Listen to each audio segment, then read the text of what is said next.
사사기 11장 29절에서 33절입니다.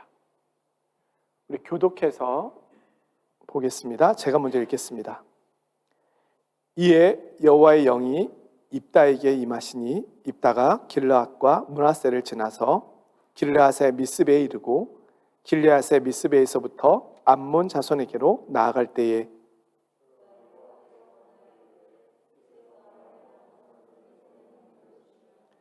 내가 암몬 자손에게서 평안히 돌아올 때에 누구든지 내 집 문에서 나와서 나를 영접하는 그는 여호와께 돌릴 것이니 내가 그를 번제물로 드리겠나이다 하니라.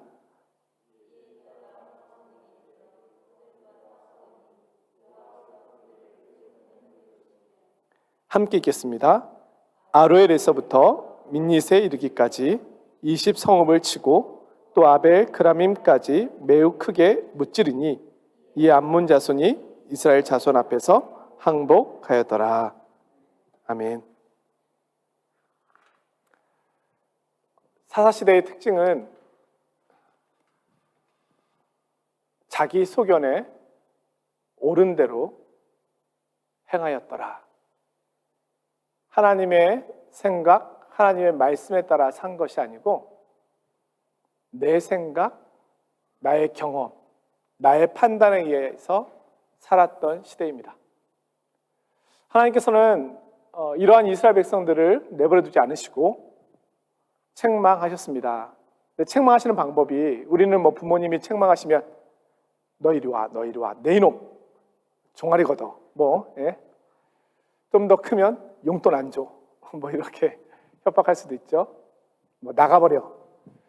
하나님께서 우리를 어떻게 책망하셨을까요? 이스라엘 민족 전체를 하나님께 다루시는데 그 방법은 전쟁이었습니다. 전쟁은 하나님께서 자신의 백성을 훈련하시는 또는 심판하시는 방법이었습니다. 그런 면에서 이 시대에 일어나고 있는 이 전쟁에서도 물론 인간의 욕심과 인간의 죄악이 가득한 상황이지만 이 전쟁을 통해서 하나님께서 우리에게 말씀하시려고 하는 메시지가 있는 것도 분명한 것이겠죠. 결국 이스라엘 백성들은 하나님의 책망을 받은 것입니다. 하나님의 말씀을 떠나서 살고 있는 그들에게 하나님께로 돌아오는 것만이 유일한 평화의 방법임을 말씀해 주신 것입니다. 전쟁만큼 참혹한 것이 어디 있습니까? 남편과 아내, 자녀들이 헤어지죠. 죽음을 맞이하죠. 재산 모든 것들이 한순간에 사라지죠. 내일을 기약할 수가 없습니다.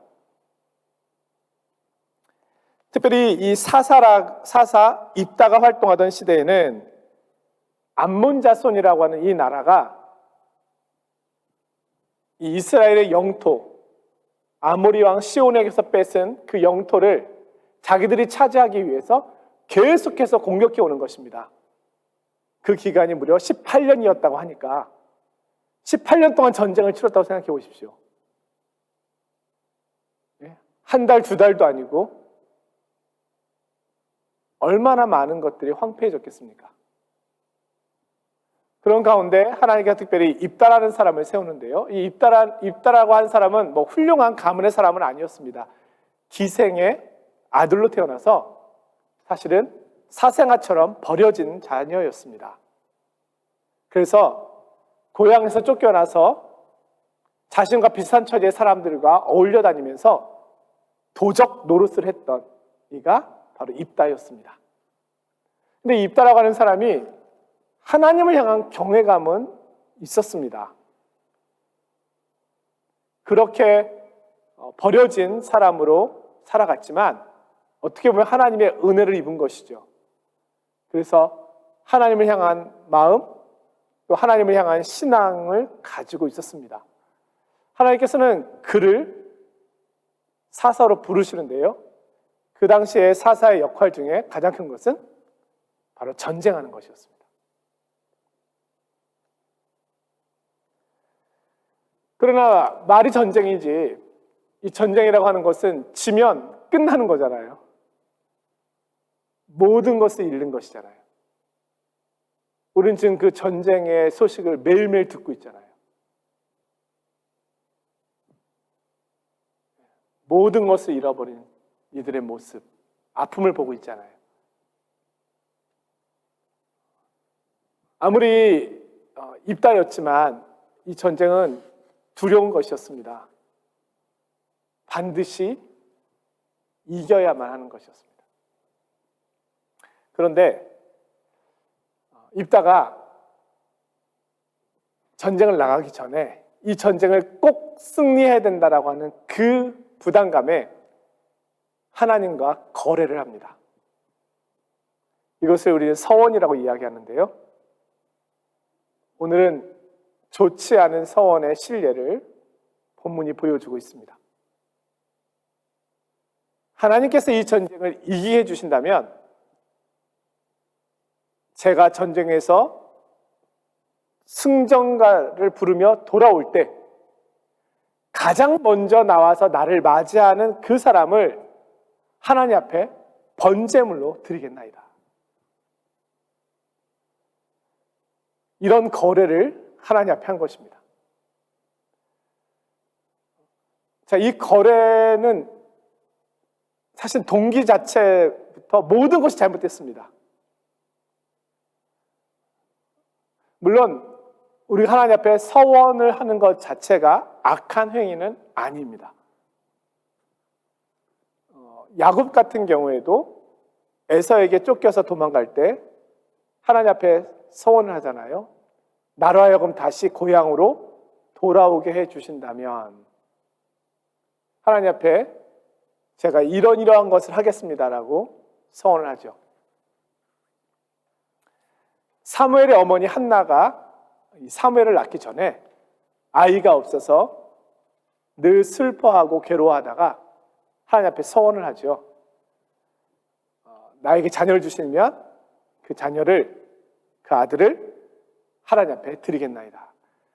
그가 그 위대한 다윗에게 기름을 부은 사무엘 아닙니까? 대단한 인물이 이 서원 속에서 사실은 탄생한 것입니다. 하나님 앞에 우리가 드리는 서원은 사실은 거래 성격을 띠고 있지만 사실은 거래는 아닙니다.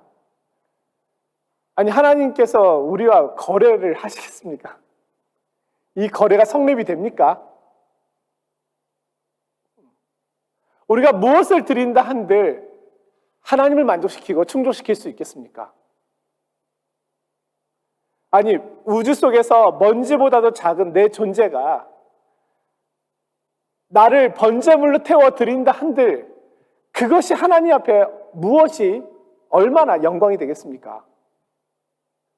물론 하나님께서 우리들의 헌신과 우리들의 순종을 통하여 영광 받으시겠다고 작정하신 것 자체가 놀랍고 크신 은혜이긴 하지만, 그러나 우리 자신을 본다면 이 세상의 모든 것이 하나님의 것인데 과연 어떤 피조물이 하나님 앞에 합당한 모습으로 영광을 돌려드리기에 충분할까요? 그렇진 않잖아요. 그래서 이 서원이라고 하는 것은 하나님 앞에 겸손히 우리가 나아가는 방편이고, 또 이 일을 통해서 하나님의 신실하심과 사랑 앞에 우리들을 의탁하는 하나의 행위라는 면에서는 의미가 있습니다. 하지만 하나님과 거래를 하는 것은 아니죠. 하나님께서 무엇이 아쉬워서 우리와 거래를 하시겠습니까? 우리를 긍휼히 여겨주시는 것이겠죠. 근데 오늘 입다의 이 서원은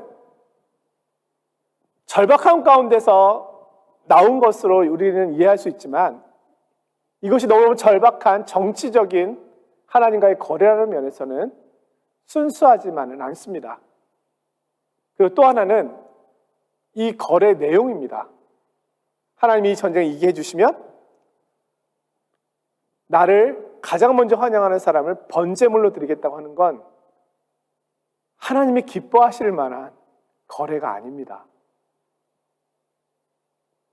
레위기나 신명기에서는 사람을 번제물로 드리는 그 행위에 대하여 하나님은 아주 강력하게 경고하십니다. 절대로 하지 말아야 될 것 중에 하나가 그 일입니다.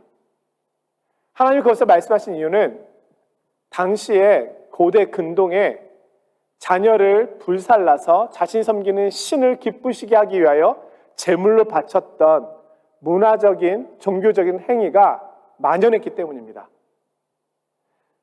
행여라도 이스라엘 백성도 그들의 문화에 동화되어 하나님을 섬기는 것을 마치 이방인들이 이방신을 섬기는 것과 같은 모습으로 섬길 것에 대한 염려와 두려움 때문에 하나님께서 그것을 금지하신 것이죠.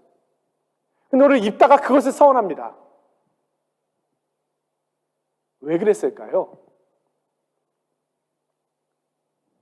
입다는 다른 이들보다는 좀 더 나은 신앙의 모습으로 하나님을 경외하는 모습은 있었지만 하나님을 바르게 알지는 못했습니다.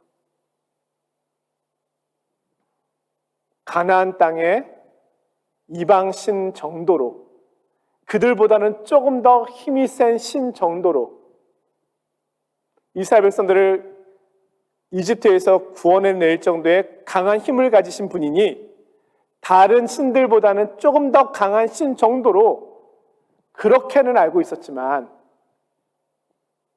하나님의 자비하심과 은혜로우심과 노하기를 더디하심과 인자와 진실에 대한 그 하나님의 온전하신 모습에 대해서는 바르게 알지 못했습니다.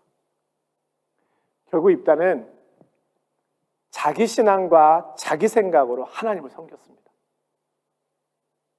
그것이 잘못된 서원의 출발입니다. 그러니까 결국 사사시대는 뭡니까? 자기 소견에 옳은 대로 행하였더라. 사사 입다도 그 예외는 아니었습니다. 그 정도로 이 사사시대는 하나님에 대하여 잘 알지 못했던 시대이고, 심지어 하나님 앞에 쓰임받은 하나님의 사람조차도 하나님을 바르게 섬기지 못했던 시대가 이 시대였습니다. 저는 이 말씀을 보면서 오늘 우리도 이렇게 하나님을 섬기는 오류를 범할 수 있다라고 생각하게 되었습니다. 내가 배워온, 또 내가 경험한, 내가 들어온 그 신앙을 가지고 열심히 하나님을 섬기는 겁니다. 근데 그게 하나님의 방법도 아니고 하나님의 성품과 맞는 것도 아니며 하나님의 기뻐하시는 것도 아닐 수 있다는 거예요. 나의 열심으로 하나님을 섬기는 겁니다. 목회자도 그럴 수 있고 성도도 그럴 수 있습니다. 어쩌면 저는 이 시대가 정말 사사시대에 가깝다라는 생각을 해보게 됩니다. 앞서 말씀드린 한국교회의 어떤 이야기들을 들어볼 때 이것이 남의 이야기가 아니죠. 우리의 이야기잖아요. 네? 우리 민족의 교회의 이야기요. 우리가 섬기는 교회의 이야기요. 우리가 열심히 있습니다. 교회된 열심히 있습니다. 그런데 나의 열심으로 섬기는 겁니다. 거기에는 온유함, 진실함, 하나님의 이 아름다우신 성품, 이런 것이 아니라 나의 열심과 나의 경험과 나의 생각으로 섬기는 거예요. 그것이 이런 엄청난 오류를 만들어낼 수 있다는 거죠. 입다는 그렇게 서원을 했습니다. 하나님께서는 이스라엘을 긍휼히 여겨주시고 입다를 긍휼히 여겨주셔서 이 전쟁에서 이기게 하셨습니다. 그래서 암몬 족속을 물리치고 그들이 차지하고 있던 20성읍을 다 되찾았다라고 성경은 이야기하고 있죠. 암몬 자손이 이스라엘 자손 앞에 항복하였습니다. 전쟁에서 승리했습니다. 입다는 너무너무 신이 나서 돌아옵니다. 근데 마을 입구에 도달했을 때 가장 먼저 달려 나와서 입다를 환영하는 이가 있었으니 입다의 사랑하는 무남 동녀 자신의 딸입니다. 입다는 당황하기 시작했죠. 네가 왜 먼저 나왔느냐? 아니, 딸은 당연한 거 아닙니까? 아버지의 승전 소식을 누구보다 가장 먼저 기다렸던, 가장 절실하게 기다렸던 이가 딸 아니겠습니까? 가족. 아버지가 승리했다는 소식을 듣자 가장 먼저 나오는 것은 딸로서는 당연한 것이죠. 그러나 입다는 그걸 원하지 않았던 것이죠. 입다는 딸에게 자기의 하나님 앞에 서원했던 이야기를 들려줍니다. 입다는 괴로워하고 슬퍼하면서 네가 왜 먼저 나왔느냐 다그치면서 자신의 이야기를 들려주죠. 그러면 만약에 입다의 딸이 아닌 딸의 친구가 나왔으면 어쩔 뻔했습니까? 이것도 비극적인 일 아닙니까? 딸이 나온 것도 비극이지만 어느 누가 나왔어도 이것은 비극입니다. 하나님이 주신 이 승리가 결국은 비극으로 끝나는 거예요. 그러면서 이 서원은 잘못된 것이죠. 모든 것이 합력해서 선을 이루어야 될 하나님의 구원의 역사가 자신의 잘못된 열심 때문에 하나님 앞에 돌려드릴 영광이 도리어 괴로움과 두려움의 열매를 가지고 왔다는 겁니다. 그런데 이 딸이 대단합니다. 아버지가 하나님께 그렇게 설하셨으니 지키시라는 겁니다. 대신 2개월 만의 시간을 내게 주소서. 친구들과 아름다운 추억을 쌓고 돌아와서 하나님 앞에 나를 드려주소서. 서원의 엄격함이 여기 있습니다. 그러나 사실은 성경에서 보면 서원의 엄격함도 있지만 서원이 지켜지지 않을 때 어떻게 해야 하는가에 대한 규정도 있습니다. 하나님은 우리에게 우리의 연약함을 아시고 율법을 통해서 가장 안전하고 좋은 길을 찾아갈 수 있도록 계명을 주셨습니다. 근데 입다가 또 그걸 몰랐어요. 아무튼 이 입다의 딸은 하나님 앞에 드려진 그 약속은 반드시 지켜져야 된다고 생각했고 2개월이 지난 후 성경에는 그가 서원한 대로 딸에게 행하였다 이렇게 기록하고 있습니다. 그래서 그것이 관습이 되어 이스라엘의 딸들이 해마다 길르앗 사람 입다의 딸을 위하여 나흘씩 애곡하더라. 이렇게 40절에 기록하고 있습니다. 어떤 학자들은 번제로 드려지지 않았을 거다. 단지 그냥 독신으로 그렇게 살았을 것이다 라고 얘기를 하지만 오늘 말씀을 비추어 볼 때는 입다의 딸을 위하여 사람들이 나흘씩 애곡했다라고 하는 표현을 본다면 그 정도의 순종은 아니었지 않겠나. 정말로 번제로 드려졌을 가능성이 있지 않은가 판단해 봅니다. 오늘 말씀을 2가지로 정리해 보려고 합니다. 하나는 입다는 하나님을 경외하는 마음이 있었지만 하나님을 온전히 알지 못했다는 것입니다. 오늘 우리에게 하나님을 경외하는 마음이 있다는 것은 너무 아름답고 귀한 일입니다. 칭찬받을 만한 모습입니다. 그러나 주의가 필요한 것은 나의 열심과 나의 경험과 나의 생각으로 하나님을 섬기는 것은 위험할 수 있습니다. 공동체의 위험을 가져다 줄 수 있습니다. 이스라엘 백성들이 사사시대를 경험하게 된 이 암몬 족속으로부터의 침략을 경험하게 된 가장 큰 이유는 암몬 족속이 강해서 이스라엘 백성들이 약해서가 아니라 그들이 하나님의 말씀을 떠났기 때문입니다. 그것에 대한 책망이 결국 사사시대의 전쟁을 통해 나타난 것입니다.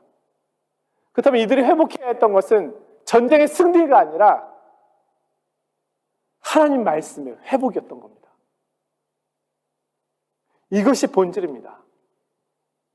결국 입다를 비롯하여 이스라엘 백성들이 회복해야 했던 본질은 하나님의 말씀의 회복입니다. 우리의 열심으로 멈춰서도 안 되고, 그리고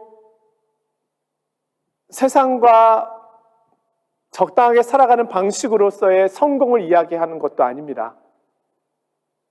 자기 소견에 대한 생각을 버리고 하나님의 소견, 하나님의 말씀을 따르는 것, 그것이 가장 이 시대에 하나님이 우리에게 말씀해 주시는 중요한 부분이 아는가, 중요한 부분이지 않은가.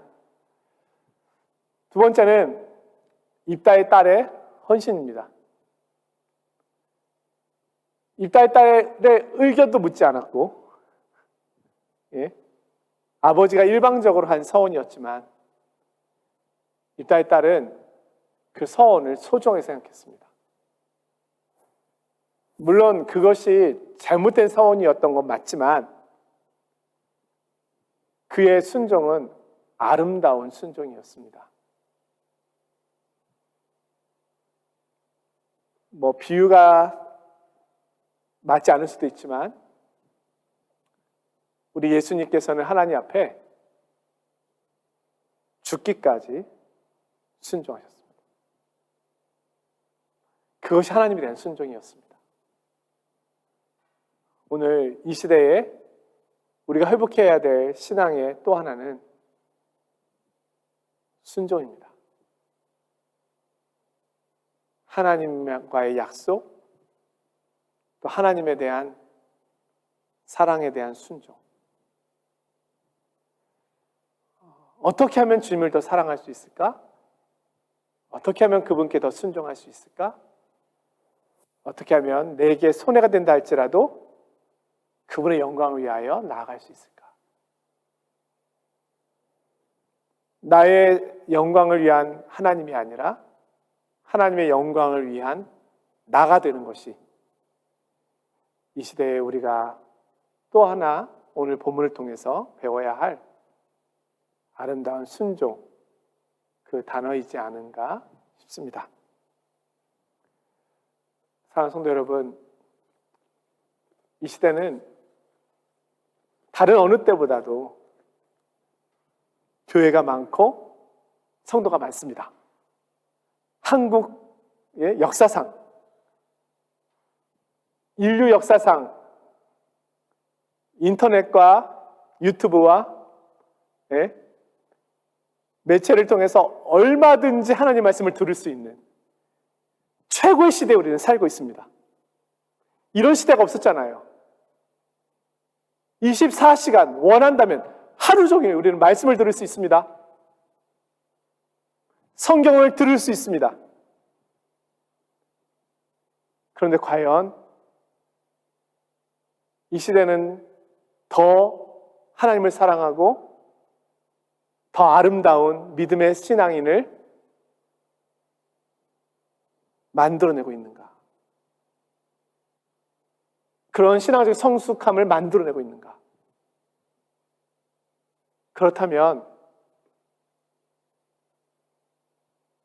우리는 머리는 더 커졌고 판단할 수 있는 것들은 너무 많아졌는데 그에 비하여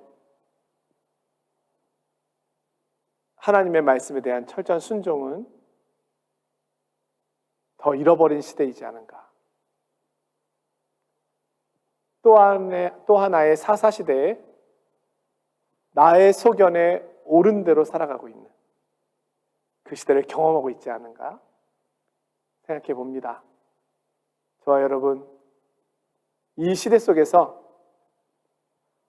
하나님의 말씀의 회복, 하나님의 말씀을 따라 그렇게 겸손함과 진실함으로 나아가는 믿음의 성도님들, 그렇게 살아가시기를 주님의 이름으로 축원드립니다.